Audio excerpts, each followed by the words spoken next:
नमस्कार दोस्तों, जीके संसार में आप सभी का स्वागत है।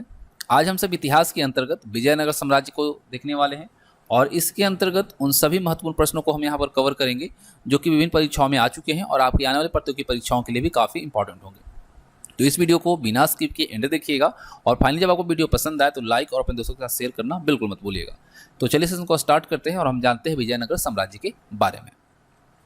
तो देखिए, विजयनगर साम्राज्य की जो स्थापना है मोहम्मद बिन तुगलक के शासनकाल की अवस्था के दौरान ही हुई थी। इस चीज को आप नोट कर लेंगे। विजयनगर साम्राज्य की स्थापना 1336 ईस्वी में हरियर और बुक्का ने किया था और हरियर और बुक्का जो थे दोनों भाई थे और इस संगम के 5 पुत्रों में से 2 पुत्र थे। ठीक है, हरियर और बुक्का आरंभ में तेलंगाना राजा रुद्र प्रताप देव तृतीय के यहाँ नौकर के कार्य किया करते थे। विजयनगर के संस्थापकों को प्रसिद्ध विद्वान तथा संत माधव विद्यारण्य और उनके विख्यात अनुज वेदों के टीकाकार सायणाचार्य से प्रेरणा और सहायता मिली थी। वहीं अगर हम बात करें विजयनगर की राजधानियां तो आनेगोंडी, विजयनगर, बेनुगोंडा और चंद्रगिरी राजधानियां हुआ करती थी। अगर आपसे पूछा जाए कि विजयनगर का वर्तमान नाम क्या है तो हम्पी है, ठीक है, या फिर हस्तिनावती है। ठीक है, 2 चीज़ों को याद रखना है आपको कि विजयनगर जो कि हरियर और बुक्का 2 भाइयों ने मिलकर स्थापना किया था विजयनगर साम्राज्य का, उसका वर्तमान नाम जो है विजयनगर का वो हम्पी है या हस्तिनावती है। 2 चीज़ों आपको देखने को मिल सकती है। अब हम बात करते हैं संगम वंश की जो कि 1336 से 1485 ईस्वी तक शासन किया। ठीक है, तो संगम वंश का जो नाम है वह विजयनगर के संस्थापक हरियर तथा बुक्का के जो पिता थे संगम, उनके नाम पर पड़ा था। ठीक है, और हरियर प्रथम विजयनगर का संस्थापक था और इसने अपनी राजधानी जो है अनेगोंडी बनाई थी। बाद में अपनी राजधानी को विजयनगर शिफ्ट किया। ठीक है, हरियर प्रथम का उत्तराधिकारी कौन था? उनका भाई बुक्का प्रथम शासक बना। ठीक है, हरियर प्रथम का उत्तराधिकारी कौन था? उसका भाई बुक्का प्रथम, और यह 1336 ईस्वी से ही संयुक्त शासक के रूप में शासन कर रहा था। बुक्का प्रथम ने 1374 ईस्वी में चीन को एक दूत मंडल भेजा था। अगर आपसे पूछा जाए कि बुक्का प्रथम ने चीन को एक दूत मंडल जो भेजा था, कब भेजा था? 1374 में। ठीक है, अब देखिए कुछ और प्रश्न है कि हरियर द्वितीय ने, ठीक है, हरियर द्वितीय ने महाधिराज तथा राज परमेश्वर की उपाधि धारण की थी। याद रखना है आपको कि हरियर द्वितीय ने महाराजाधिराज और राज परमेश्वर की उपाधि धारण की थी। हरियर द्वितीय ने कनारा, मैसूर, तिरुचिरापल्ली, कांची और चिंगलपट आदि प्रदेशों पर अपना आधिपत्य कायम किया था। हरियर द्वितीय के शासनकाल में उसके पुत्र बुक्का द्वितीय ने कृष्णा तथा तुंगभद्रा नदियों के बीच स्थित रायचूर दोआब को, जो विजयनगर साम्राज्य तथा बहमनी सल्तनत के बीच संघर्ष की जड़ थी, वह हस्तगत करने का प्रयत्न किया था। देवराय प्रथम जो कि 1406 से 1422 तक शासन किया, इसके काल में बहमनी राज्य से कई युद्ध हुए परंतु हार का सामना करना पड़ा। देवराय प्रथम ने तुंगभद्रा नदी पर बांध बनवाकर नहरें निकलवाई थी। कौन? देवराय प्रथम। और किस नदी पे? तुंगभद्रा नदी पे। देवराय प्रथम के शासनकाल में इतावली यात्री निकोला कोंटी ने विजयनगर की यात्रा की थी। अगर आपसे पूछा जाए निकोला कोंटी ने विजयनगर की जो यात्रा की थी वह किसके शासनकाल के दौरान किया था, तो देवराय प्रथम के शासनकाल के दौरान, और निकोला कोंटी जो था इतावली यात्री था। देवराय प्रथम के दरबार में हरविलासम तथा तेलुगु कवि श्रीनाथ रहते थे। ठीक है, हरविलासम और तेलुगु कवि श्रीनाथ जो हैं देवराय प्रथम के दरबार में रहा करते थे। देवराय प्रथम ने अपनी सेना में मुसलमानों को भर्ती करना शुरू किया था। वीर विजय के बाद देवराय द्वितीय ने शासन व्यवस्था का पुनः संगठन किया और सेना को ठोस नींव पर खड़ा किया और यह जो है इस वंश का महान शासक बना। ठीक है, वीर विजय जो है उसके बाद देवराय द्वितीय ने शासन व्यवस्था पर पुनः संगठन किया और उसको इस तरह से बनाया अपनी सेना को कि ठोस नींव पर उसको खड़ा किया और उसके बाद अपनी जो वंश है उसका महान शासक के तौर पर उभरा। देवराय द्वितीय को प्रजा ने इमादी देवराय और प्रौढ़ देवराय या महान देवराय कहकर पुकारा। देवराय द्वितीय को उसकी प्रजा क्या कहती थी? इमादेव देवराय या फिर प्रौढ़ देवराय या महान देवराय। देवराय द्वितीय के अभिलेखों में गजबेटकर यानी हाथियों का शिकार की उपाधि का भी उल्लेख मिलता है। कहाँ से मिलता है? देवराय द्वितीय के अभिलेख से। और देवराय द्वितीय ने अपनी सेना में बड़ी मात्रा में मुसलमानों को भर्ती करना शुरू किया था। ठीक है, देवराय प्रथम ने अपनी सेना में मुसलमानों को भर्ती करना शुरू किया, लेकिन देवराय द्वितीय ने अपनी सेना में बड़ी मात्रा में मुसलमानों को भी भर्ती करना शुरू कर दिया था। देवराय द्वितीय के शासनकाल में ईरान के अब्दुल रजाक ने विजयनगर का भ्रमण किया था। ईरान का जो अब्दुल रजाक जो था वह विजयनगर का जो भ्रमण किया था वो देवराय द्वितीय के शासनकाल के दौरान किया था। संगम वंश के अंतिम शासक विरूपाक्ष द्वितीय को उसके सामंत नरसिंह ने पदच्युत करके 1486 ईस्वी में सिंहासन में बैठा था। ठीक है, संगम वंश का अंतिम शासक कौन था? विरूपाक्ष द्वितीय, और उसके सामंत नरसिंह जो था उसने इसे पदच्युत किया और पद से हटाया और 1486 में सिंहासन पर बैठा। अब देखिए आता है सल्लू वंश। ठीक है, सल्लू वंश की बात करें तो 1485 से 1505 से शासन किया और नरसिंह सल्लू ने नए राजवंश की नींव डाली जो द्वितीय राजवंश सल्लू वंश के नाम से प्रसिद्ध है। और नरसिंह ने बहमनी सुल्तान तथा उड़ीसा के राजा के विरुद्ध युद्ध किया और खोए हुए अपने प्रांतों को पुनः जीत लिया। सेना को शक्तिशाली बनाने के लिए अरब व्यापारियों को सल्लू नरसिंह ने अधिक से अधिक घोड़े आयात करने का प्रलोभन व प्रोत्साहन दिया था। नरसिंह के बाद उसके 2 पुत्र गद्दी में बैठे, किंतु वे अत्यंत अयोग्य सिद्ध हुए, यानी कि वो कारगर नहीं हुए, वो सफल नहीं हो सके। इनके शासनकाल में राजशक्ति साम्राज्य के सेनापति नरसा नायक के हाथों में रही और 1505 ईस्वी में नरसा नायक के पुत्र वीर नरसिंह ने सालू नरेश इमाडी नरसिंह की हत्या करके स्वयं सिंहासन पर अधिकार कर लिया और विजयनगर साम्राज्य के तृतीय या फिर कहें तुलु राजवंश की स्थापना किया।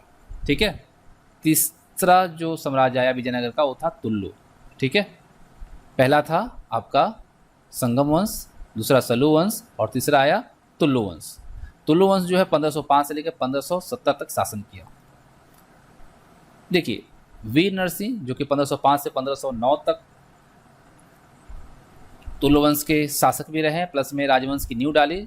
ठीक है, और वीर नरसिंह के बाद उनका छोटा भाई कृष्णदेव राय जो कि 1505 से लेकर 1529 तक शासन किए, वो सिंहासन पर बैठा। और बाबर ने अपनी आत्मकथा में कृष्णदेव राय को विजयनगर का महानतम शासक कहा है।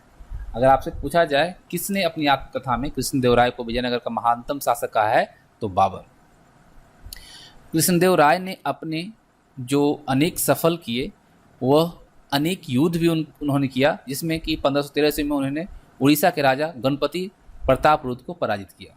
ठीक है, कृष्णदेव राय ने 1513 ईस्वी में उड़ीसा के राजा गणपति रुद्र प्रताप को पराजित किया था और 1514 ईस्वी में उन्होंने उदयगिरी का किला हस्तगत कर लिया था, यानी कि जीत लिया था। और उड़ीसा पर विजय प्राप्त करने के बाद कृष्णदेव राय ने बीजापुर पर आक्रमण किया और 1520 में उसे हराया। ठीक है, कब? 1520 में। हिंद महासागर में स्थित द्वीप भी उनका प्रभुत्व स्वीकार करते थे। ठीक है,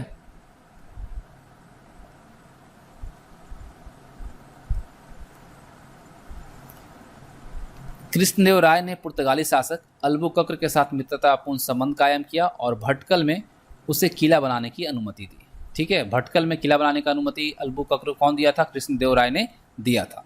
कृष्णदेव राय ने तेलुगु ग्रंथ आयुक्त मालेद की रचना की थी।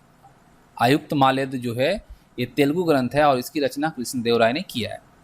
कृष्णदेव राय के शासनकाल को तेलुगु साहित्य का क्लासिक युग कहा जाता है या माना जाता है। उसके दरबार में 8 महान विद्वान एवं कवि रहते थे जिन्हें अष्टदिग्गज कहा जाता था। ठीक है, कृष्णदेव राय के दरबार में 8 महान विद्वान और कवि जो रहा करते थे उन्हें अष्टदिग्गज के तौर पे जाना जाता था। कृष्णदेव राय ने महान विद्या प्रेमी होने के कारण आंध्रभोज और अभिनव भोज जैसी उपाधियां धारण की है।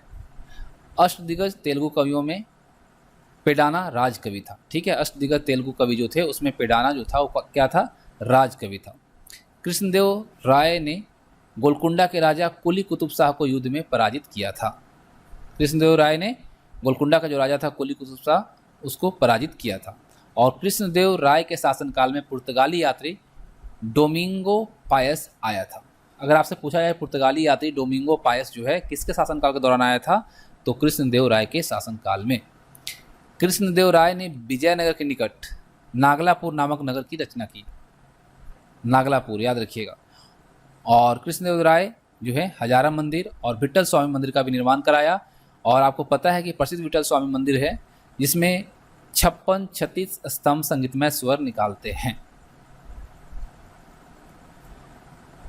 अगर पूछा जाए कि कृष्णदेव राय कौन से धर्म में आस्था रखता था तो वैष्णव धर्म। कृष्णदेव राय का उत्तराधिकारी उसका भाई अच्युत राय हुआ, जिसने 1529 से लेकर 1542 तक शासन किया। अच्युत राय के शासनकाल में पुर्तगाली यात्री नुनीज ने विजयनगर की यात्रा की थी और अच्युत ने महामंडलेश्वर नामक नया अधिकारी नियुक्त किया था। ठीक है। अच्युत राय की मृत्यु के उपरांत उसका भतीजा सदाशिव सिंहासन में बैठा, किंतु राज्य की वास्तविक शक्ति उसके प्रसिद्ध मंत्री राम राय के हाथों में रही। यानी कि शक्तियां जो थी वो जो संभाल रहा था बागडोर, वो मंत्री राम राय संभाल रहा था। बीजापुर, अहमदनगर, गोलकुंडा और बीदर भी इसमें शामिल था, जिसमें कि सेनाओं ने विजयनगर पर आक्रमण किया और 23 जनवरी 1565 को तालीकोटा के युद्ध में उसे परास्त किया। ठीक है। गोलकुंडा और बरार के मध्य पारस्परिक शत्रुता के कारण बरार इसमें शामिल नहीं हुआ था। राम राय ने वीरतापूर्वक युद्ध किया, लेकिन वह पकड़ा गया और अहमदनगर के सुल्तान ने स्वयं अपने हाथों से उसका वध कर दिया था। तालीकोटा का युद्ध कब हुआ था? 1565 ईस्वी में, और इस समय विजयनगर का जो शासक था सदाशिव राय था। ठीक है। तालीकोटा का युद्ध 1565 में हुआ था और उस वक्त विजयनगर का शासक जो था सदाशिव राय था। एक और वंश आता है अराविड वंश। अराविड वंश जो है राम राय के भाई तिरुमाल ने 1570 ईस्वी में सदाशिव को अधपस्त करके, यानी कि अपदस्थ करके, पद से हटा करके अराविडू वंश की नींव डाली थी। ठीक है। कब? 1570 में। तिरुमाल का उत्तराधिकारी रंग द्वितीय हुआ और रंग द्वितीय के बाद उसका भाई वेंकट द्वितीय सिंहासन पर बैठा और वेंकट द्वितीय की चित्रकला में बड़ी रुचि थी। उसे यूरोपीय चित्र बहुत पसंद थे और इसने 2 जेसुइट चित्रकार अपनी सेवा में रखे थे। किसने? वेंकट द्वितीय ने। मैसूर राज्य की स्थापना 1612 में वाडेयार ने किया था। अगर आपसे पूछा जाए मैसूर राज्य की स्थापना 1612 में किसके द्वारा किया गया था? वाडेयार के द्वारा। और इस वंश का अंतिम स्वतंत्र शासक रंग तृतीय हुआ। इसका? अराविडू वंश का। और श्रीरंगपट्टनम, बेदनूर, मदुरै, तंजौर आदि अधीनस्थ नायक जो सामंत थे, उन्होंने स्वयं को स्वतंत्र कर लिया और इसके फलस्वरूप विजयनगर साम्राज्य का अंत हो गया। ठीक है। इस तरह से विजयनगर का अंतिम शासक या फिर अंतिम स्वतंत्र शासक है रंग तृतीय हुआ। कुछ महत्वपूर्ण चीजें हैं। स्त्रियों को समाज में उच्च स्थान प्राप्त था और वे साम्राज्य के राजनीतिक, सामाजिक और आर्थिक जीवन में भाग लेती थी। बाल विवाह समाज में सामान्य रीति के रूप में प्रचलित था और समाज में दहेज प्रथा उग्र रूप से भी प्रचलित थी। कब? विजयनगर साम्राज्य के दौरान। सती प्रथा विजयनगर में बहुत प्रचलित थी और ब्राह्मण स्वच्छंदता के लिए इसके लिए अनुमति देते थे। सती प्रथा जो था वो विजयनगर में बहुत ही प्रचलित था। साथ ही साथ ब्राह्मण जो थे स्वच्छंदता से इसके लिए अनुमति देते थे और ब्राह्मणों को समाज में उच्च स्थान प्राप्त था और साथ ही साथ दास प्रथा का भी प्रचलन हुआ करता था विजयनगर साम्राज्य के दौरान। मध्य वर्ग में सेठी या चेटी नामक एक बड़ा समूह था जिनके हाथों में अधिकांश व्यापार केंद्रीभूत हुआ करता था। विजयनगर साम्राज्य में उत्तर भारत से सबसे बड़ी संख्या में लोग आकर दक्षिण भारत में बस गए, जिन्हें बड़वा कहा जाता था। ठीक है। विजयनगर साम्राज्य में उत्तर भारत से जो बड़े संख्या में लोग जाकर दक्षिण भारत में बसे, उन्हें बड़वा कहा जाता था और मनुष्य के क्रय विक्रय को वेश वर्ग कहा जाता था। विजयनगर साम्राज्य के दौरान मनुष्य का जो क्रय विक्रय होता था, खरीद बिक्री जो होती थी, उसे वेश वर्ग कहा जाता था और मंदिरों में देव पूजा के लिए देवदासियां रखी जाती थी। सामाजिक जीवन में गणिकाएं का महत्वपूर्ण जो था वो स्थान हुआ करता था। सामाजिक जीवन में गणिकाओं का महत्वपूर्ण स्थान हुआ करता था विजयनगर साम्राज्य में। और समाज में पर्दा प्रथा प्रचलित नहीं थी। विधवा स्त्री से विवाह करने वाले पुरुष जो होते थे कर से मुक्त थे। ठीक है। अगर कोई विधवा स्त्री से विवाह करता है पुरुष तो उसे टैक्स नहीं देना होता था, टैक्स मुक्त होता था। कृष्णदेव राय शतरंज का प्रेमी था और शतरंज का खेल उसे बहुत लोकप्रिय था। ये सभी विजयनगर साम्राज्य से जुड़े हुए फैक्ट्स हैं। ठीक है। विजयनगर काल में युवराज के अल्पायु होने पर प्रतिशासक की नियुक्ति ही विजयनगर के पतन का एक कारण सिद्ध हुई। मनोरंजन के क्षेत्र में नाटक और यक्षगान बहुत लोकप्रिय हुआ करता था। विजयनगर में अंगियार व्यवस्था का ग्रामीण प्रशासन में महत्वपूर्ण योगदान था। 12 सदस्यीय प्रशासकीय अधिकारियों का समूह आयंगर व्यवस्था में कार्य करता था। आयंगर वंशानुगत अधिकारी होते थे और ये अपने पद को बेच या गिरवी रख सकते थे। ठीक है, पद को या तो बेच सकते थे या गिरवी रख सकते थे, ऐसा हुआ करता था। शिष्ट नामक कर राज्य की आय का प्रमुख स्रोत था। अगर आपसे पूछा जाए कि विजयनगर साम्राज्य का जो आय का प्रमुख स्रोत था वो क्या था, शिष्ट नामक कर। केंद्रीय राजस्व विभाग को अठावने कहा जाता था और जो उसका राजस्व विभाग था उसको अठावने के तौर पे जाना जाता था। ग्राम के कतिपय विशिष्ट लोगों को उनकी विशिष्ट सेवाओं के बदले लगान मुक्त भूमि दी जाती थी, जिसे उबाली कहा जाता था। ठीक है, ग्राम के कतिपय विशिष्ट लोगों को उनकी विशिष्ट सेवाओं के बदले में लगान मुक्त यानी जो लगान फ्री भूमि दी जाती थी, जमीन दी जाती थी, जिसे कि उबाली कहा जाता था। युद्ध भूमि में असीम शौर्य प्रदर्शन करने पर युद्ध में अनुचित रूप से मृत लोगों के परिवारों को जो भूमि दी जाती थी उसे रक्त कोडगी कहा जाता था। अगर कोई सैनिक है, युद्ध में गया और वो मृत हो गया, मारा गया, तो उसके परिवार को भूमि दी जाती थी, उसे रक्त कोडगी कहा जाता था। राजस्व निर्धारण दर जो था वो आय का 1/6 भाग हुआ करता था, परंतु कुछ मामलों में यह 1/4 तक भी हुआ करता था। ब्राह्मणों और मंदिरों पर अगर हम रेट देखें, दर देखें, तो 1/20 भाग और 1/30 भाग हुआ करती थी। राजा की सहायता के लिए एक मंत्रिमंडल होता था, जिसमें साम्राज्य के श्रेष्ठ विद्वान हुआ करते थे, और मंत्री परिषद जो होती थी उसकी अध्यक्षता सभा नायक के द्वारा किया जाता था। ठीक है, राजा की सहायता के लिए एक मंत्रिमंडल हुआ करता था विजयनगर साम्राज्य में, जिसमें साम्राज्य के श्रेष्ठ विद्वान शामिल होते थे, और मंत्री परिषद के अध्यक्ष जो होता था उसे सभा नायक कहा जाता था। राजा को या राजा के मौखिक आदेशों को कर्णिकम लिपिबद्ध करता था। राजा का जो मौखिक आदेश होता था उसको लिपिबद्ध जो करता था वो कर्णिकम करता था। और कृषि कार्य में लगे कृषक मजदूर को कुदी कहा जाता था। विजयनगर साम्राज्य के दौरान कृषि कार्य में लगे हुए जो किसान होते थे, कृषक जो मजदूर होते थे, उन्हें कुदी कहा जाता था। और सेनापति को पलाइगर या नायक कहा जाता था। अगर आपसे पूछा जाए किसके शासनकाल में या कौन से वंश में सेनापति को पलाइगर कहा जाता था, तो कहा जाता था विजयनगर साम्राज्य में। अमर नायक उस सैन्य अधिकारी को कहा जाता था जिसके अधीन निश्चित संख्या में सैन्य टुकड़ियाँ रहती थी। ठीक है, वैसे सैन्य अधिकारी जिनके अधीन निश्चित संख्या में सैन्य टुकड़ी रहती थी उसे अमर नायक कहा जाता था। अब देखिए, अगर विजयनगर की हम प्रशासनिक इकाइयों की बात करें घटते क्रम में, तो प्रांत, फिर मंडल यानी कमिश्नरी, फिर कोटम या वलनाडु भी कह ले, फिर नाडु, फिर मेला ग्राम, स्थल या सीमा, फिर उर या ग्राम, ये इसके घटते क्रम है। और एक चीज़ याद रखिए, गंगा देवी ने अपनी मधुर विजय, ठीक है, गंगा देवी ने अपनी मधुर विजय कृति में अपने पति के विजय अभियानों का वर्णन किया है। तो इस तरह से जो इम्पोर्टेंट वन-लाइनर्स थे जो क्वेश्चन के तौर पे आपको यहाँ पे दी गई है, और ये विजयनगर साम्राज्य से जुड़े हुए इंपॉर्टेंट फैक्ट्स थे। तो उम्मीद करता हूँ आप सबको वीडियो पसंद आई होगी। तो वीडियो को लाइक और अपने दोस्तों के साथ शेयर जरूर कीजिएगा, और अगर कोई सुझाव हो तो आप हमें कमेंट बॉक्स में जरूर दीजिएगा। Thanks for watching.